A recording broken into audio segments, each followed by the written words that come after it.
अस्सलाम वालेकुम dear students. हम फर्स्ट चैप्टर की एक्सरसाइज सॉल्व कर रहे थे और क्वेश्चन सॉल्व कर रहे थे। हमने 3 क्वेश्चन 1.4 तक सॉल्व कर लिए थे। फर्स्ट क्वेश्चन क्योंकि हमारा था मल्टीपल चॉइस का, इसलिए क्वेश्चन हम 1.4 हमने सॉल्व कर लिए हैं। अगला हमारा है 1.5 क्वेश्चन है हमारा estimate your age in seconds. तो हमने अपनी एज को सेकेंड्स में कन्वर्ट करना है।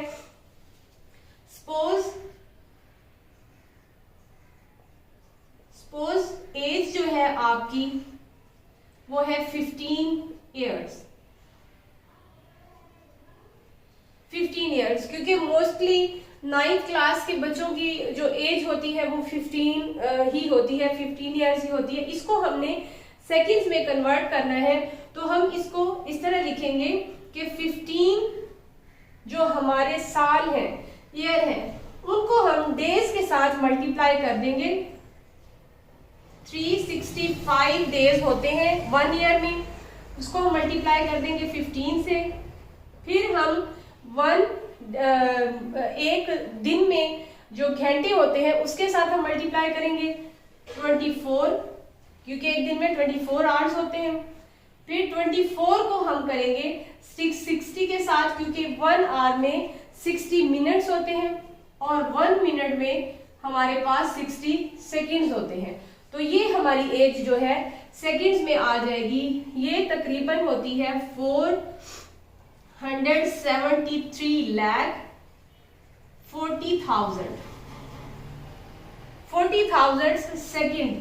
ये अगर एज जो है बच्चे की 15 ईयर हो तो इतने सेकेंड उसकी एज बन जाती है। यहाँ पे 15 की जगह कोई भी वैल्यू हम लिख सकते हैं जो कि आपकी एज होगी। 18 ईयर भी हो सकती है, 19 ईयर भी हो सकती है। तो यहाँ पे फिगर जो है वो चेंज हो सकती है, लेकिन बाकी ऐसे ही वैल्यूज हम लिखेंगे, क्योंकि एक साल में 365 दिन होते हैं और एक दिन में 24 घंटे होते हैं और एक घंटे में 60 मिनट होते हैं और एक मिनट में 60 सेकेंड होते हैं। तो हम इसको मल्टीप्लाई करके ये हमारी आ जाएगी एज जो है इन ईयर्स, सेकेंड्स।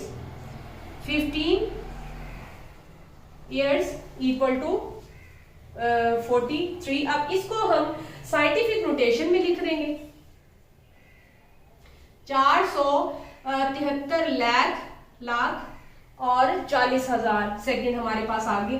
अगर हम हमारा क्योंकि फ्लोटिंग पॉइंट जो है लास्ट में लाई करता है, तो इसको हम मूव कर देंगे लेफ्ट साइड पे। तो कितने पॉइंट्स हमने इसको मूव किया? 1 2 3 4 5 6 7 8। तो 10 की पावर हम 8 लिख देंगे। ये हमारी जो है साइंटिफिक नोटेशन में भी हमारी एज इस तरह लिखी जाएगी। ये था हमारा क्वेश्चन नंबर 1.5। 1.6 हमारा क्वेश्चन है what role SI units have played in the development of science. Science में जो SI यूनिट्स का क्या रोल है, SI यूनिट्स ने क्या रोल प्ले किया है।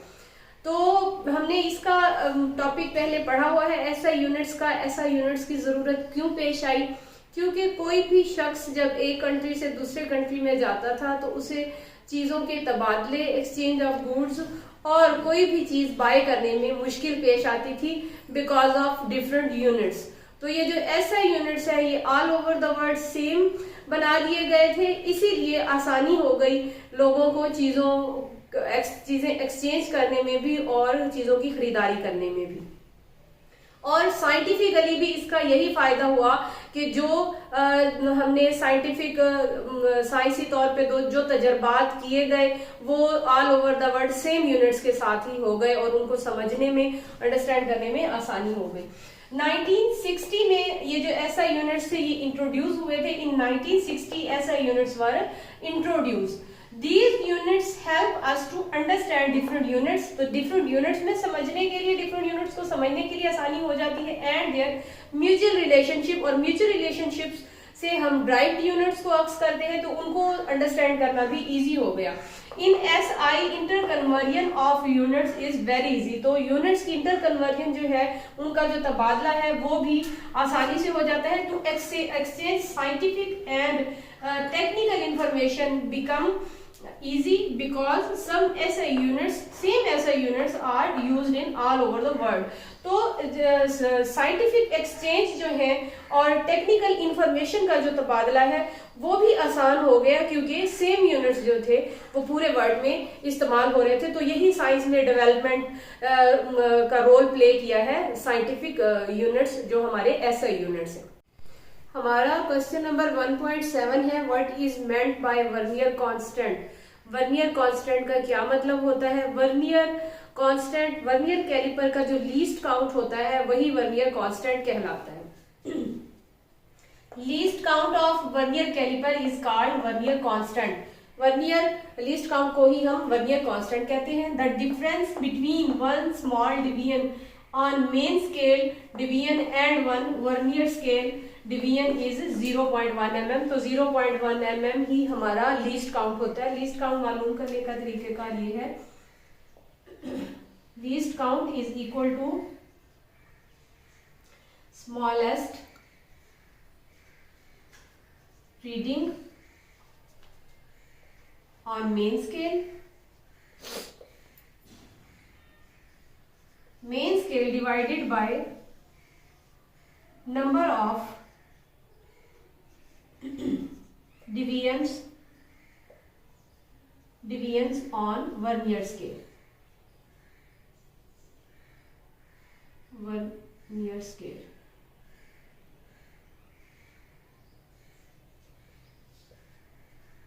Vernier scale.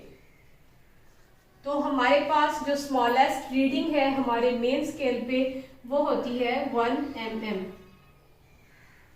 1 mm। और हमारे पास जो डिवीजन्स होती हैं हमारे वर्नियर स्केल पे वो होती हैं हमारे पास 10 डिवीजन्स। तो जब हम 10 डिवीजन्स, तो ये हमारे पास मिलीमीटर में आएगा 0.1 mm। ये है हमारा लीस्ट काउंट। और अगर इसी लीस्ट काउंट को हम सेंटीमीटर में लिखेंगे, ये मिलीमीटर में है, तो हम फिर 10 पे डिवाइड कर देंगे। 0.1 mm divided by 10, divided by 10, तो ये हमारे पास 0.01 सेंटीमीटर में लीस्ट काउंट आ जाएगा। ये भी हमारा लीस्ट काउंट है और ये भी हमारा लीस्ट काउंट है। मीन्स हमारा जो लीस्ट काउंट होता है, लीस्ट काउंट वो मिलीमीटर में हमारा होता है 0.1 mm और सेंटीमीटर में होता है 0.1 सेंटीमीटर। अब अगर मल्टीपल चॉइस में हमारे पास क्वेश्चन इस तरह आ जाए कि वर्नियर कैलिपर का जो लीस्ट काउंट है वो 0.1 mm है, तो वो भी दुरुस्त होगा।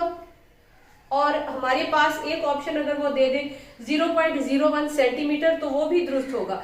तो आपने उनमें ऑप्शन में चेक करना है कि उन्होंने ऑप्शन में दिया होगा ए या बी, या ए या बी, दो बोथ जो है वो करेक्ट हैं। तो आपने कोशिश करनी है कि सारे पॉइंट्स को आप अच्छी तरह रीड करके निशान लगाएं। मोस्टली जो है मल्टीपल चॉइस में ये क्वेश्चन पूछा जाता है।